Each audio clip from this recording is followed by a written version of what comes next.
Assalamualaikum warahmatullahi wabarakatuh. Bertemu kembali di perkuliahan elemen mesin dasar. Nah, pada kesempatan kali ini, pertemuan kali ini kita akan membahas tentang sambungan baut. Kalau sebelumnya kita sudah membahas tentang sambungan rivet dan sambungan las ya. Ini kita masuk ke sambungan baut. Jadi, sambungan baut ini merupakan sambungan yang tidak tetap ya. Jadi bukan sambungan tetap, artinya apa? Dia bisa dibongkar dan dipasang secara mudah. Begitu dibongkar, pasang lagi masih bisa tanpa ada kerusakan gitu. Nah, kemudian si sambungan baut ini memiliki beberapa keuntungan. Yang pertama ini mempunyai kemampuan yang tinggi dalam menerima beban, kemudian kemudahan dalam pemasangan, dapat digunakan untuk berbagai kondisi operasi, dibuat dalam standarisasi, artinya nanti standar baut itu punya ukuran, misalnya ukurannya gitu ya, kemudian bentuk-bentuknya itu nanti ada standarisasinya. Efisiensi tinggi dalam proses manufaktur. Nah, tetapi di baut ini, sambungan baut ini juga memiliki kerugian, yaitu konsentrasi tegangan yang tinggi di daerah ulir ya, karena ulir bautnya itu dia akan menerima beban yang besar ya, karena misalnya ada sebuah sambungan menggunakan baut, bautnya itu kan kita kencangkan. Nah, pada proses pengencangan itulah yang bekerja atau yang menahan beban itu pada bagian ulirnya. Makanya di sini konsentrasi tegangan pada bagian ulirnya itu tinggi. Selanjutnya ada tata nama baut. Nah, ini tata nama baut ini ya. Jadi ini bentuk baut seperti ini ya. Nanti ada bagian-bagiannya. Yang pertama ini disebut dengan diameter mayor. Diameter mayor ini diameter luar baik ulir maupun dalam ya. Baik untuk ulir luar maupun ulir dalam. Jadi diameter mayor ini nih. Nah, mayor diameter ya. Jadi misalnya baut baut ini diameter pada bagian ulirnya ini ya. Ini puncak ulirnya dengan puncak ulir yang di sini. Nah, itulah yang disebut dengan diameter mayor. Kemudian yang kedua adalah diameter minor. Nah, diameter minor ini diameter ulir terkecil atau bagian dalam dari ulir. Jadi ini tadi ulirnya bentuk seperti ini ya. Ya, seperti ini nih. Jadi kalau yang tadi bagian puncaknya itu disebut dengan diameter puncak ke puncak itu disebut dengan diameter mayor, sedangkan bagian lembahnya atau yang rendahnya ini sampai ke sini itu disebut dengan diameter minor.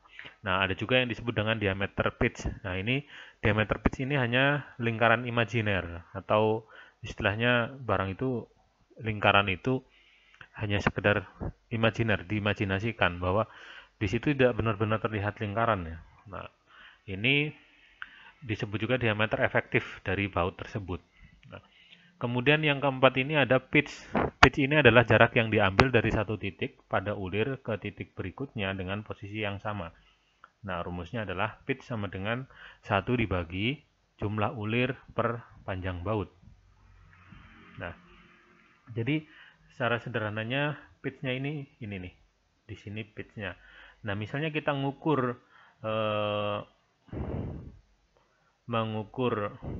jarak antara dari puncak ulirnya ini ya. Puncak ulir sampai ke puncak ulirnya itu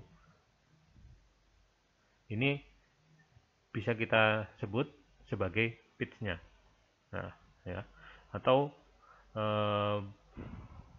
bisa juga pada bagian lembahnya. Kalau tadi puncak, nah, antara puncak ulir di sini, kemudian dengan puncak ulir sebelahnya, nah, tadi itu disebut dengan pitch, atau bisa juga jarak antara lembahnya. Jadi pada bagian yang rendah ini dengan lembah berikutnya, itu juga ukurannya sama, disebut dengan pitch.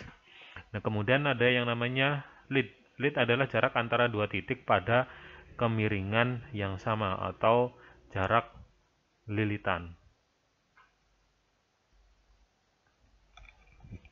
Nah, jadi baut itu sebenarnya kalau yang biasa kita lihat, kita biasa sering temukan itu kan hanya ulirnya hanya ada satu ya, artinya mulainya cuman ada satu ulir.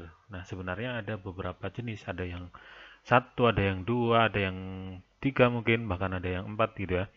Nah, ini ada hubungannya dengan si lead ini ya. Kita lihat di sini ada gambar. Nah, ini ada yang namanya pitch dan ada yang lead. Jadi uh, ada ini dicontohkan ada 1 2 3 1 2 4 ya. Jadi ada yang single pitch, ada yang single thread atau ulirnya satu ya. Ulirnya satu, kemudian ada yang double thread, ada yang quadruple thread atau si ulirnya ini ada 4. Jadi ada satu, ada dua, dan ada 4 misalnya ini ya, contohnya. Jadi kalau dari penampang bautnya, kalau kita lihat dari depan sini, nah, seperti ini. Jadi ulirnya hanya satu mulainya, betul muter terus ya kan. Akhirnya barulah sampai si mentok sini. Nah kalau yang di sini, ini ada dua ulirnya ini. Nah yang ini ada 4. Jadi untuk yang single thread, ini lead ini ukurannya sama dengan si pitch.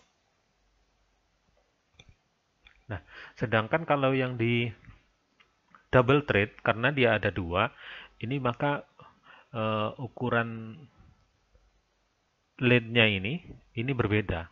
Jadi 2 kali dari si pitch-nya.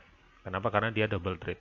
Nah, kemudian si pada quadruple thread atau baut dengan ulir 4 ya, ada 1 2 3 4 ini, maka kita lihat jarak lead-nya ini semakin panjang. Nah, berapa jumlahnya? Berapa panjangnya? Panjangnya adalah 4 kali dari si pitch-nya gitu.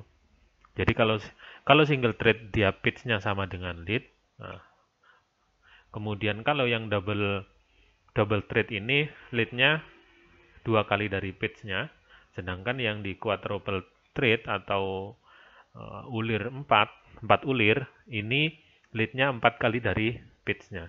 Karena bisa kita lihat dihitung nih. Ini jarak dari sini ke sini kan pitch-nya tadi 1, 2, 3, 4. 4 kali dari pitch. Nah, yang ini lead-nya 2 kali dari pitch. Nah, ini untuk pitch-nya ya. Nah, kita kembali ke sini. Ini tadi ada diameter mayor, oke, minor, diameter pitch. Nah, di sini baut secara umum seperti ini bentuknya ya. Nah, ini ada yang disebut dengan diameter baut. Jadi ini diameter mayornya atau biasa disebut diameter nominal ini ya. Kemudian B-nya ini adalah panjang baut. Jadi panjang baut ini adalah panjang dari kepala bautnya sampai ke ujung baut. Kemudian di C adalah daerah dekat efektif. Ini. Oke, ini. Jadi dari jarak atau panjang ulirnya ya. Kemudian D adalah lebar kunci. Yang E ini adalah diameter baut. E. Di sini. Ya. Kemudian F ini ada jarak ulirnya. Sini jarak ulir atau bisa disebut dengan pitch tadi. Nah, biasanya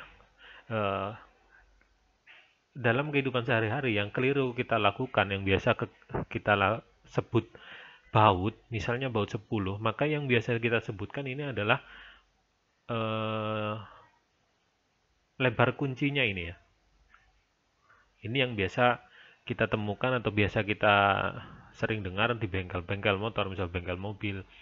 Baut 10 katanya, baut 12, baut 14. Nah, yang disebut itu biasanya itu berdasarkan lebar kuncinya, ukuran kuncinya. Baut 10 artinya dia pakai kunci 10. Kemudian baut 12 berarti dia pakai kunci 12. Jadi sebenarnya yang disebut itu ukuran kepala bautnya ini, lebar kuncinya, berapa kuncinya. Nah, sebenarnya nanti kita lihat ukuran bautnya bagaimana sebenarnya untuk menyebutkannya yang sebenarnya yang bisa lebih spesifik gitu. Karena bisa jadi nanti ada baut yang ukurannya ulir atau diameternya sama, kepala bautnya berbeda. Gitu.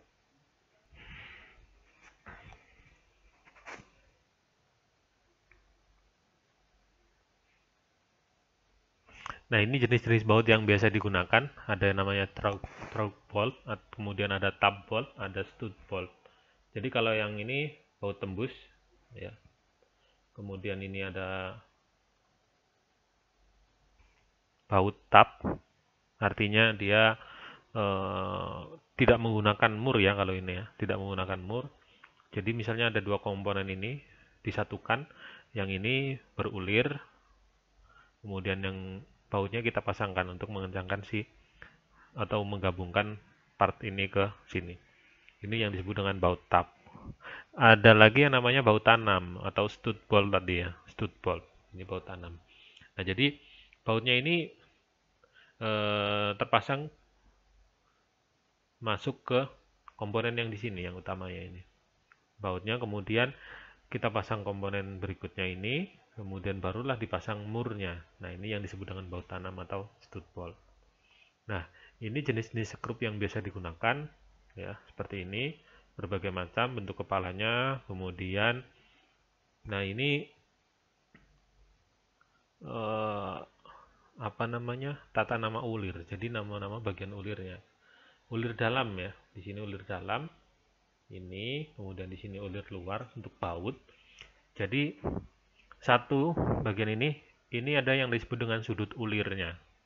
Sudut ulir. Kemudian ada nomor 2 ini puncak ulir luar ya, di sini nih. Ini puncak ulir luarnya, kemudian diameter inti. Ini diameter inti 4 ini, kemudian 5 diameter luar. Jadi ini sebenarnya hampir mirip dengan yang tadi, mungkin hanya sekedar perbedaan memberikan nama saja. Nah, yang 3 ini jarak bagi ya, atau pitch-nya tadi. Nah, sama sebenarnya. Pitch itu sama dengan jarak bagi. Nah, kemudian ini ada jenis-jenis mur. Ini mur lingkaran, oke, karena bentuknya lingkaran ya. Kemudian ada mur flange. Jadi kalau mur flange itu mur biasa, tapi dia ada istilahnya ada lebihannya di sini. Kemudian ada yang mur tutup. Nah, ada juga yang namanya mur mahkota. Nah, ini biasanya dipasang pada bagian-bagian tertentu yang nantinya bautnya ini ada lubangnya, kemudian dipasang pasak sehingga kemungkinan untuk lepasnya itu tidak terjadi gitu ya, karena ada pasak yang masuk ke sini. Kemudian ada mur kuping.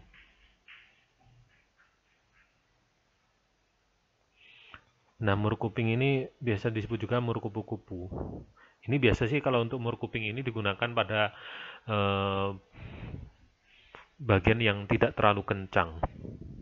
Ya misalnya kayak di aki mobil, nah itu biasanya menggunakan mur kupu-kupu. Kemudian ada juga di bagian saringan udara ya, tutup saringan udara biasanya menggunakan mur kupu-kupu. Kenapa? Karena ya ini tidak membutuhkan torsi yang besar, tidak membutuhkan kekencangan yang tinggi, cukup diputar pakai tangan sudah cukup gitu. Makanya bentuknya seperti ini. Nah, kemudian washer ini ada yang namanya washer atau ring, cincin. Nah, ini ada beberapa macam-macam. Ada yang bergerigi, ada yang bentuknya gelombang, ada yang spring washer. Nah, ini spring washer atau biasa disebut ring pair katanya kalau orang bengkel. Seperti itu. Nah, ini adalah kerusakan-kerusakan pada baut. Jadi yang pertama ini yang A ini putus karena tarikan. Jadi bautnya putus begini. Kemudian yang kedua ini putus karena puntiran. Misalnya kita mengencangkan baut terlalu kencang gitu, yang seharusnya cuman torsi pengencangan yang 10 Nm, kita bantai, dihantam sampai 20 Nm, maka ininya nggak kuat, akhirnya dia putus. Yang C ini karena tergeser. Nah, kalau tergeser ini bisa jadi sambungannya itu arah gayanya ke sana gitu ya. Ini ditarik ke sana, akhirnya dia nggak kuat, putus. Yang keempat ini ulirnya lumur atau dol, istilahnya ini udah seringlah kita nemu bautnya dol gitu. Nah, ini sebenarnya si ulirnya ini yang tidak kuat, akhirnya dia ulirnya rontok halus gitu. Nah, kemudian ini ada baut-baut dengan pemakaian khusus untuk baut pondasi, kemudian ada baut penahan seperti ini. Jadi ini ada baut yang tengahnya ini berbentuk lingkaran, kemudian ukurannya lebih besar daripada diameter ulirnya. Kemudian di sini ada baut mata, baut T. Nah, baut T seperti ini ya, kepalanya. Kemudian ada yang namanya baut kereta, begini. Nah, selanjutnya kita lihat ini tentang contoh pengkodean baut. Nah, ini salah satu contoh. Ini contohnya dari pada kendaraan Toyota ya. Diameter panjang baut. Ini untuk kelas pengerasan. Diameter dan panjang baut yang digunakan pada kendaraan Toyota dapat diketahui dari nomor partnya. Nah, ini spesifiknya seperti inilah ya. Mungkin bisa jadi nanti pada merek lain juga berbeda ya. Ada part numbernya istilahnya, penomoran partnya. Ini kita lihat contohnya di sini. Untuk baut kepala segi 6 misalnya ya, nomor partnya 91111-40620. Nah, di sini ternyata angka 4 ini menunjukkan kelas kekuatannya, itu. Kekuatannya seberapa, itu kan. Kemudian 06 ini adalah diameternya, artinya diameter nominal bautnya ini 6 mm gitu. Kemudian 20 ini panjangnya. Jadi panjang bautnya berapa mili? 20 mili gitu. Kemudian untuk baut tanam ini juga contohnya seperti ini. Part numbernya 92132 strip 40620. Kekuatannya di sini, diameternya ini, dan panjangnya di sini. Jadi untuk membedakan baut tanam dan baut segi 6 biasa ini, dia di sana menggunakan nomor depan ini yang berbeda. Nah, kemudian ini torsi pengencangan untuk baut ya. Untuk baut kepala segi 6, kalau dia ada tandanya 4, 5, 6, 7, artinya kelas pengerasannya di 4T, 5T, nah, dan seterusnya nih. Kalau tanpa tanda dia berarti masuknya 4. Nah, ini pengerasan bautnya ya, berdasarkan tanda-tanda yang ada. Nah, kemudian ini torsi pengencangan baut. Misalnya tadi 4T, yang pertama ini kan 4T nih. 4T ini diameter bautnya untuk diameter 6 mm, jarak ulirnya 1 atau pitch-nya 1.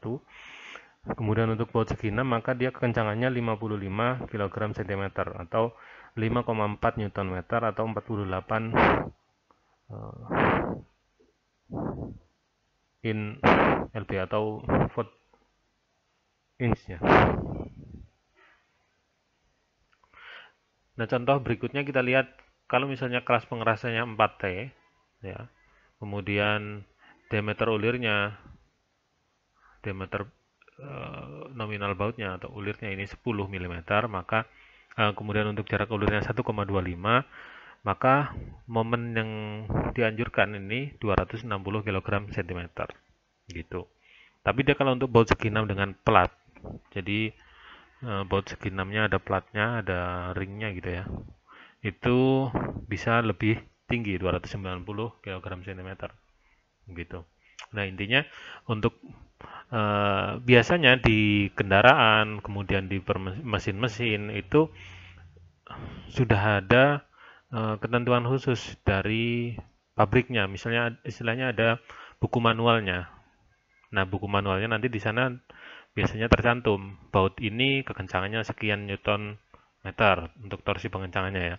Kemudian baut yang ini sekian. Jadi itu harus disesuaikan dengan torsi pengencangan anjuran dari pabrikan. Kenapa? Karena bautnya kan sudah didesain dengan kekuatan tertentu, kemudian part yang digabungkan juga sudah diperhitungkan kekuatannya pada saat digabungkan seperti itu. Nah, selanjutnya kita masuk ke tegangan pada baut. Jadi tegangan pada baut ini yang terjadi ini Ini dibedakan menjadi 3 kelompok berdasarkan gaya yang mempengaruhinya. Nah, tegangan tersebut pertama ini ada tegangan dalam akibat gaya kerja, kemudian tegangan akibat gaya luar, dan yang ketiga adalah tegangan kombinasi. Nah, tegangan dalam, kita masuk ke sini. Tegangan dalam ini diakibatkan gaya yang berasal dari dalam baut sendiri meliputi tegangan-tegangan berikut. Misalnya, yang pertama ini ada tegangan tarik. Ya. Tegangan tarik.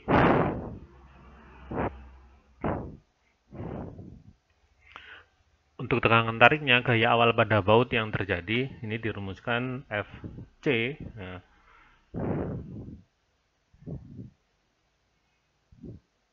Sama dengan ini bukan FC ya, keliru nih, FI harusnya nih, first atau initial tension ya.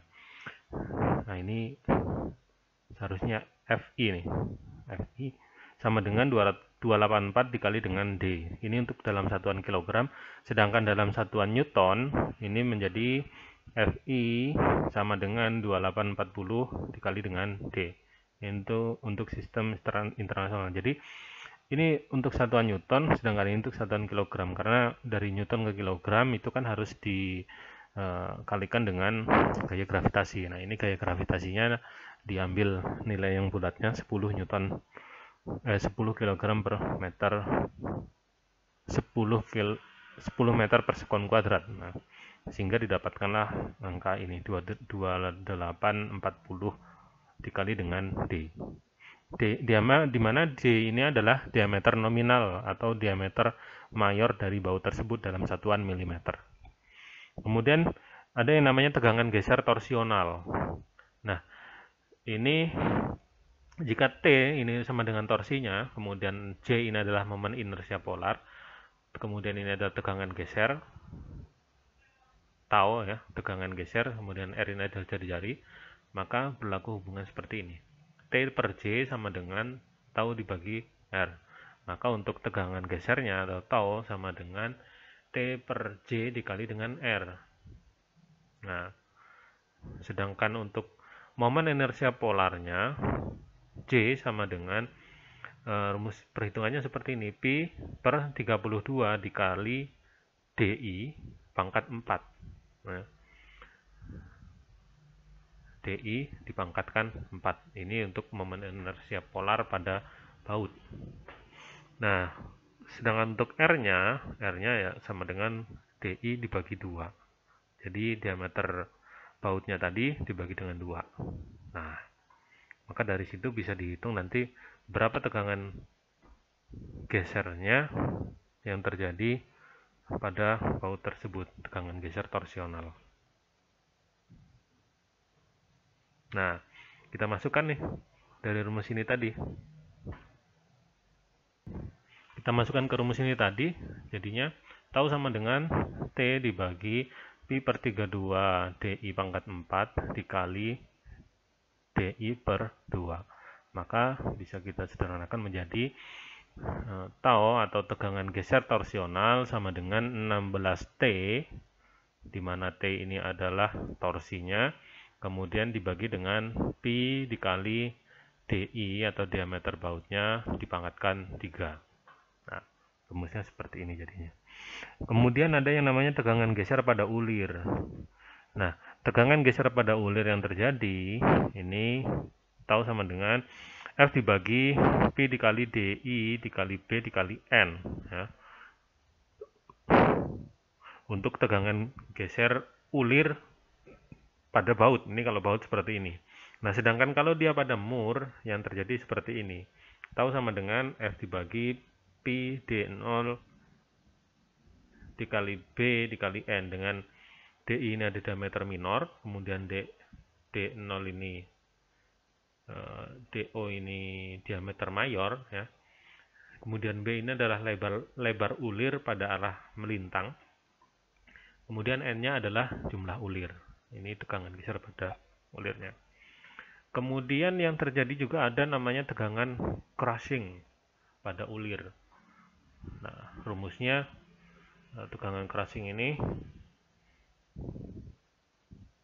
sigma C ya. Ini sigma ya. sigma C sama dengan F dibagi Pi dikali D0 kuadrat dikurang DO kuadrat dikurang DI kuadrat dikali dengan N.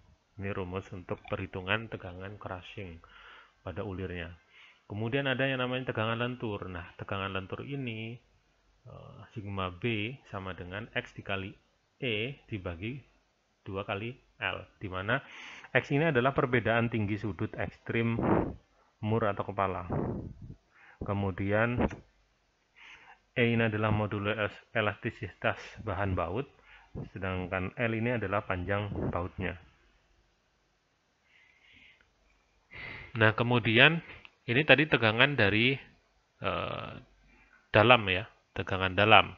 Kemudian ada juga namanya tegangan akibat gaya luar. Jadi selain tegangan itu dari dalam baut itu sendiri, kemudian ada yang namanya tegangan juga dari luar. Nah, tegangan pada baut akibat gaya luar ini atau gaya yang bekerja, ini yang pertama ada tegangan tarik. Nah, tegangan tarik ini adalah rumusnya begini nih. Di sini kita lihat ada F ini adalah gaya luar yang dikerjakan, kemudian DI diameter minor tadi ya, kemudian tau T tegangan tarik izin bahan baut, sehingga untuk mencari gaya luar yang dikerjakan, ini F sama dengan Pi per 4 DI kuadrat dikali tegangan tarik izin. Maka untuk DI-nya sama dengan atau diameter minor akar dari 4F dibagi Pi kali tegangan tarik izin bahan baut. Nah, bagaimana jika bahan bautnya lebih dari satu jumlah bautnya? Misalnya ada sambungan mendapatkan beberapa sambungan terdiri dari 4 baut mendapatkan beban. Nah, maka jika jumlah baut lebih dari satu, maka perhitungannya menjadi seperti ini. F sama dengan Pi per 4 DI kuadrat dikali tegangan tarik izin bahan bautnya ya. Kemudian dikali dengan N. N ini adalah jumlah baut. Nah, jika pada tabel standar baut tidak tersedia, maka digunakan DI 0,84 dikali dengan DO. Nah, dengan DO sama dengan diameter mayor. Nah, jadi siapa tahu nanti tidak ada baut punya baut dengan ketentuan khusus yang dia ternyata tidak ada di tabel standar, maka kita gunakan rumus seperti ini. Selanjutnya ada tegangan geser. Nah, tegangan geser ini atau Fs ya. Ini rumusnya Pi per 4 DI kuadrat dikali tau dikali N. Nah, maka untuk menghitung diameter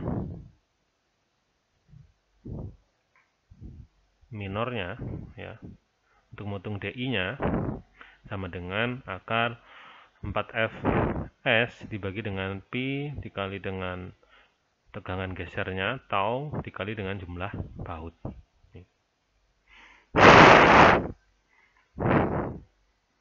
Nah, kemudian ada namanya tegangan kombinasi. Tegangan kombinasi ini ada tegangan geser maksimum, rumusnya tegangan geser maksimum tau max sama dengan akar tau kuadrat ditambah dengan sigma T dibagi 2 kuadratkan. Nah, kemudian untuk tegangan tarik maksimumnya sigma T maksimum, sigma T dibagi 2 ditambah dengan akar tau kuadrat ditambah sigma T dibagi 2 kuadrat. Jadi untuk tegangan tarik maksimumnya seperti ini. Nah, ini untuk tegangan dengan kombinasi beban, ya. Gaya awal pada baut ini F1, kemudian gaya luar F2. Gaya resultan kita sebutkan menjadi F, kemudian perbandingan elastisitas bahan baut dan bahan komponen disimbolkan dengan A. Dan gaya resultan yang harus diperhitungkan pada baut, maka yang begini, F sama dengan F1, jadi F ini gaya resultan bautnya, kalau dia ada kombinasi beban ya. Karena memang misalnya dua komponen yang disatukan kemudian menggunakan baut, itu akan pada saat baut itu menerima beban, maka akan timbul dua-duanya ini. Timbul kombinasi ya, gaya awal dan gaya luarnya. Gaya awal yang dari baut itu dikencangkan, kemudian gaya luarnya itu setelah dikencangkan dipasang, dia misalnya ditarik menggunakan atau digunakan untuk mengangkat beban. Nah, itu kan mendapat gaya dari luar. Nah, maka kita hitung resultan gaya untuk baut tersebut. Nah, rumusnya adalah F sama dengan F1 ditambah A dibagi dengan 1 plus A dikali dengan F2. Nah, jika A dibagi dengan 1 plus A ini kita simbolkan dengan K atau disebut dengan konstanta, maka rumusnya menjadi F sama dengan F1 plus K dikali F2. Ya, F2 ini adalah gaya luar pada baut. Nah, di mana A ini adalah perbandingan elastisitas bahan baut dan bahan komponen. Jadi bisa jadi baut dan komponen yang digabungkan itu memiliki elastisitas bahan yang berbeda. Maka di sini diperbandingkan antara elastisitas bahan baut dengan bahan komponennya. Nah, dari sini untuk rumusan atau harga dari K ini, konstanta ini, untuk beberapa sambungan baut ini sudah ditentukan. Ini berdasarkan hasil penelitian yang terdahulu ya. Kemudian berdasarkan eksperimen orang-orang terdahulu sehingga didapatkanlah angka ini. Yang pertama, metal dengan metal untuk sambungan baut dan mur ini harga K-nya itu antara 0,0 sampai dengan 0,1. Nah, bisa jadi kenapa? Karena ya ini. Kenapa kok dia bisa 0? Nah, mungkin bisa jadi karena bahannya metal, sedangkan bahan bautnya juga metal. Artinya kalau dia sama-sama, itu kan perbandingannya kan jadinya kan tidak terlalu signifikan gitu.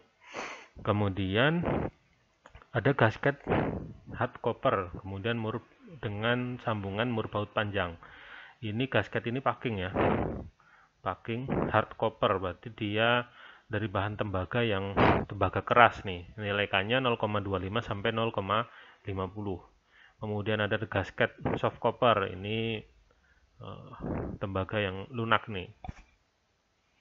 Ini 0,5 sampai 0,75. Kemudian soft packing, ini untuk bahan yang lembut atau lunak.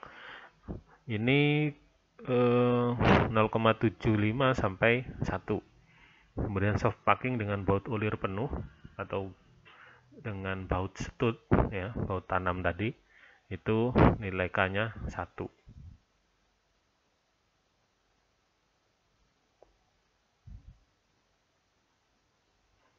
Nah, ini adalah daftar ukuran baut dan mur standar ya. Biasanya ini baut ukuran yang biasa sering digunakan karena ini sudah ukuran standarnya ya. Jadi ada namanya metris. Ini untuk M ini maksudnya baut metris ya. M 0,4 artinya ya diameternya ini nih 0,4 mm. Kemudian diameter pitch-nya 0,335 dan seterusnya. Nah, kemudian ada M1. Nah, sebenarnya kalau untuk penyebutan baut, kalau yang tadi kita bicara tentang baut, ukuran baut yang biasa, yang sering disebutkan di bengkel-bengkel, di pasar gitu ya, baut 10, baut 8, baut 12, itu kan berdasarkan ukuran lebar kuncinya. Nah, sebenarnya lebih mudah atau lebih spesifik kalau kita menyebutkan ukuran bautnya berdasarkan ulirnya. Misalnya nih, baut M6 misalnya ya. Baut M6, kemudian di sini ada pitch-nya 1. Artinya apa? Baut ini ulirnya, diameter ulirnya 6 mili. Ya, 6 mili, kemudian pitch-nya 1. Nah, kalau sudah begini, artinya untuk kita mencari baut dengan ukuran yang sama, itu bisa sangat mudah kalau kita menyebutkannya seperti ini. Misalnya M6 kali 1, artinya apa? Baut itu diameter ulirnya 6 mili, pitch-nya 1. Nah, pitch-nya 1 berarti kalau kita ganti baut dengan yang lain, ya udah patokannya seperti ini, kita pasang pas masuk. Nah, urusan kepala bautnya itu nanti belakangan dengan menyesuaikan. Kalau kita mencarinya ukuran bautnya berdasarkan kepala baut, misalnya kayak tadi baut 12, kunci 12 berarti kan, baut 10 pakai kunci 10, itu nanti akan kesulitan. Bisa jadi kepala bautnya sama, tapi ukuran ulirnya berbeda. Begitu kita beli, kita pasang, ternyata ukuran ulirnya berbeda, tidak masuk. Mungkin diameternya sama, tapi pitch-nya berbeda, gitu. Nah, maka lebih aman kalau kita menyebutkan bautnya, ukurannya menggunakan ini, berdasarkan ukuran ulirnya. Nah, ini ada contoh soal. Contoh soalnya yang pertama ini, dua komponen mesin akan disambung dengan baut tipe tap bolt, diameter nominalnya 24 mm. Hitung tegangan tarik dari baut tersebut. Nah, D0 atau D0 ini apa tadi? Diameter nominal. D0. Ini 24 mm. Nah, dari tabel baut diperoleh bahwa DI ini 20,32 mm atau 2,032 cm. Tabel yang mana? Yang ini. Ya. Berapa ini tadi? 24 ya. 24.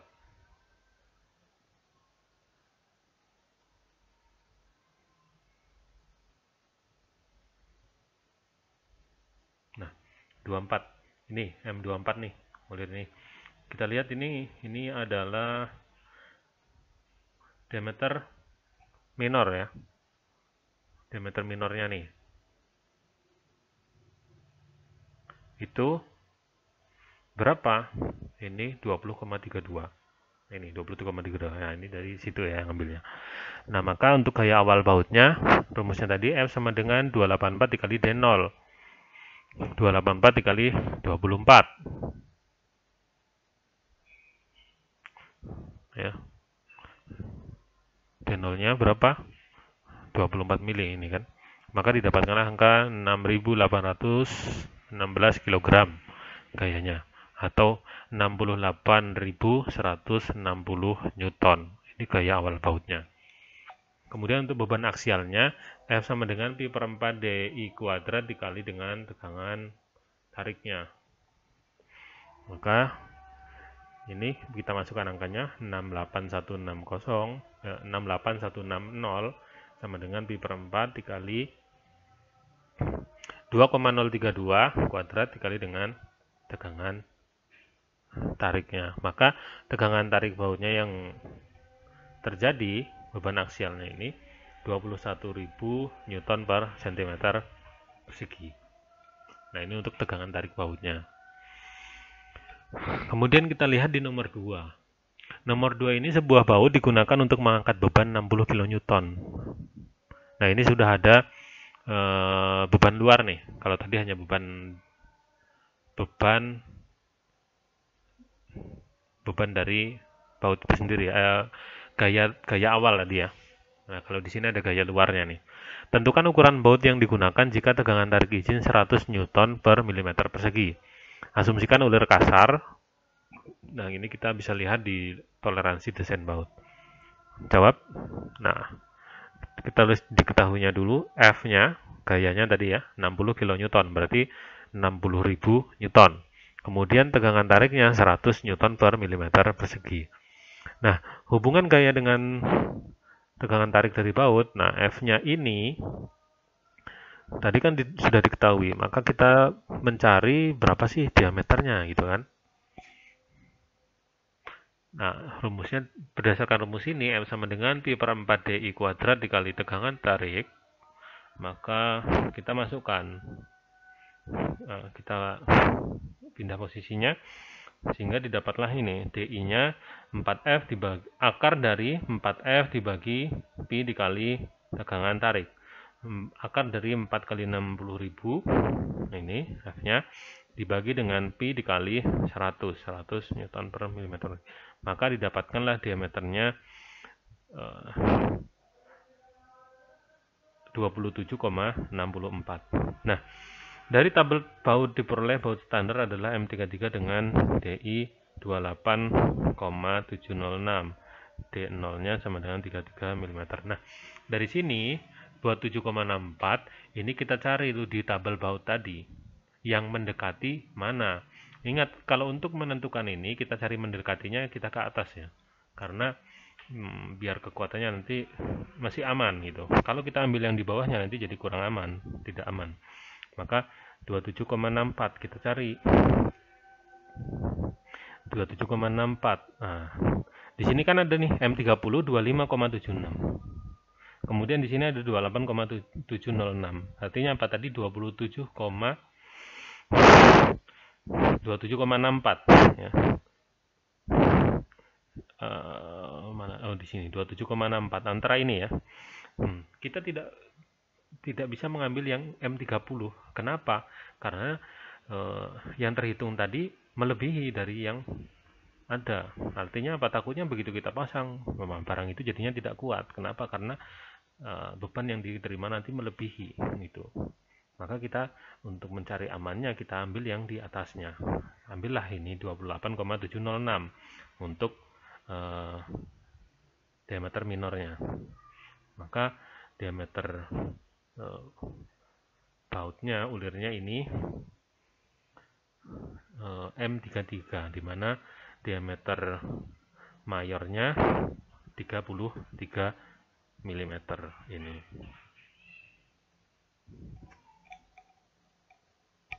Nah, ini pembahasan tentang baut dan mur ini ya, sampai dengan perhitungannya seperti ini.